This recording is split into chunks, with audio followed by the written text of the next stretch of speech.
So far I've extracted about 15 gallons of honey, and I figured I would just show a couple quick things about what I do.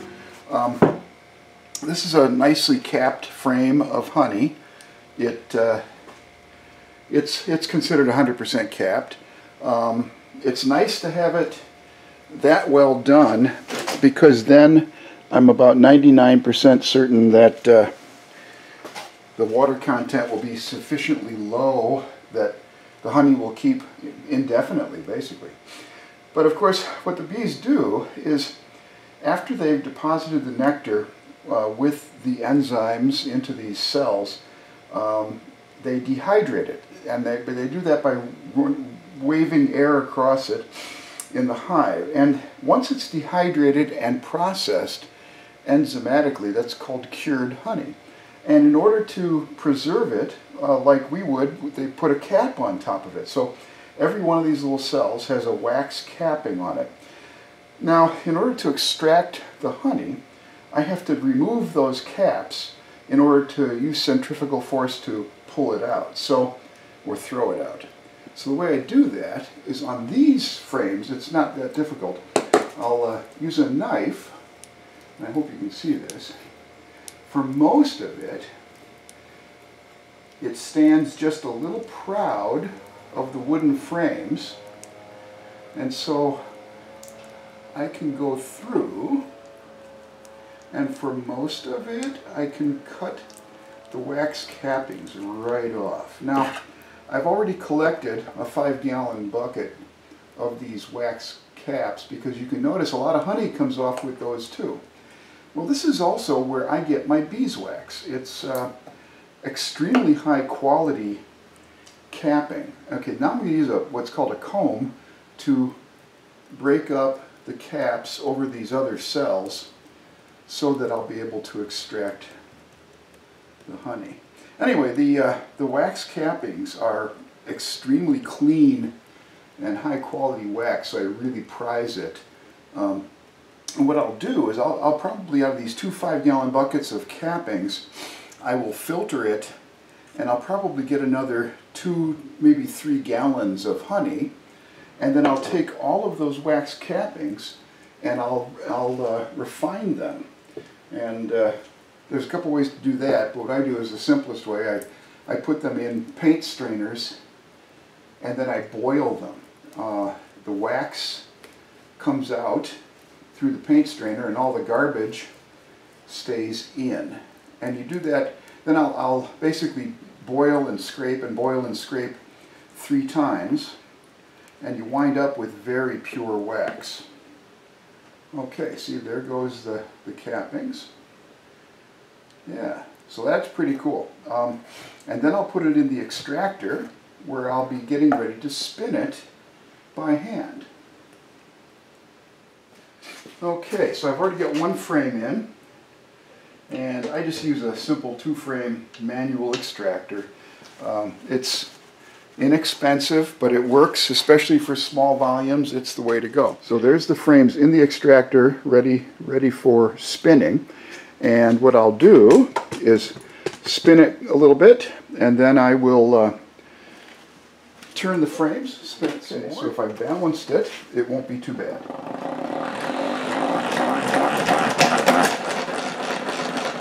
And the honey is being thrown to the sides of the vessel. It's a stainless vessel, and it drops to the bottom, and then there's a valve or a gate at the bottom I can open. I'll show you that when I get ready to do it. Okay, so let this slow down just a little bit, and I'll reverse it.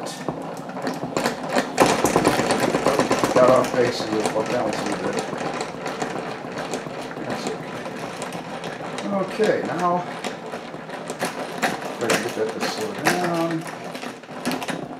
Now I will turn the frames, because one side has been extracted. You can see the empty cells, but the other side is still packed with honey. So I'll just turn that around. There we go. And do this other one. Turn it around. Okay, hopefully they're balanced. try it again. Yeah, pretty well balanced. So I just, every 2 frames I do that, and then when I get about 1.5 gallons of honey or a gallon of honey in this, I start to empty it into a 5-gallon bucket. And I do that through a series of sieves and a paint strainer. That's the extent of the filtration. All I'm trying to do is remove chunks of stuff. I try to leave the honey as raw and natural as possible. But of course, nobody wants bits of nature in their honey. You want microscopic. Microcrystalline wax and pollen is fine. But you don't want a big chunk of wax in your honey. So I like to run it through a sieve. Okay. So now we take it went in weighing 6 pounds, and it comes out weighing, I don't know, just a few ounces. And it does a pretty good job. It doesn't get 100%, but you know, it's diminishing returns after a while. So this is what's called drawn comb too. And so I will harvest the wax that I pull off the cappings, but this drawn comb is like money in the bank, because the bees had to expend an enormous amount of energy and honey to build this. And so what I'll be doing is, after I'll put this out in the yard and let the bees clean it up, and then I just recycle it. So this is, I'll pull some of this other junk off, but this is what will go back into the hive, and the bees will love it because they don't have to make it. It's already made. So they'll just clean it up, they'll polish the wax, and they'll use it to deposit honey. So that's one reason why. This is my 3rd year with honey, and each of my iterations have seen me increase my harvest by about 100% each time.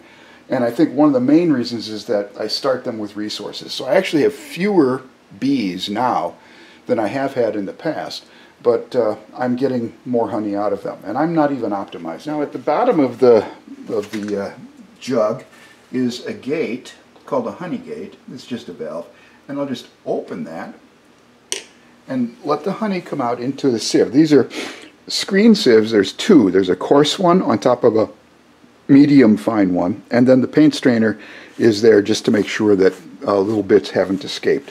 So I let that simply gravity feed in, and in nice warm weather like this, it doesn't take that long. Okay, so we'll just do that, and then I'm ready to harvest some more. Well, and here are the cappings tied off and draining. I will let those drain overnight, and I've got 2 of them. They're basically 2 batches. Both are very similar. The one's maybe a little bigger than the other one. I'll be salvaging all that wax, and that will be good. A lot of the wax I give back to the bees if I need to coat more frames with wax. That helps them out a lot. But a lot of the wax I just use. I like beeswax. I use it to lubricate my saw blades and my drill bits, and if we have enough, I'll make a few candles. Anyway, that's going to be overnight. And yeah, so I think, I don't have a final tally, but I think I have between 25 and 30 gallons. So yeah, it was about right for my calculations. Well, yes, the bees helped me clean up after extracting honey. All these beautiful frames are now empty. Well, they've got, of course, trace, they're wet. But probably by the end of tomorrow, they will be completely dry. The bees really love honey if they can get it, because it's, you know, more what they're trying to get as a final end product. Anyway, yeah. So between 25 and 30 gallons. Tomorrow is cleaning up and bottling. Whew, tired.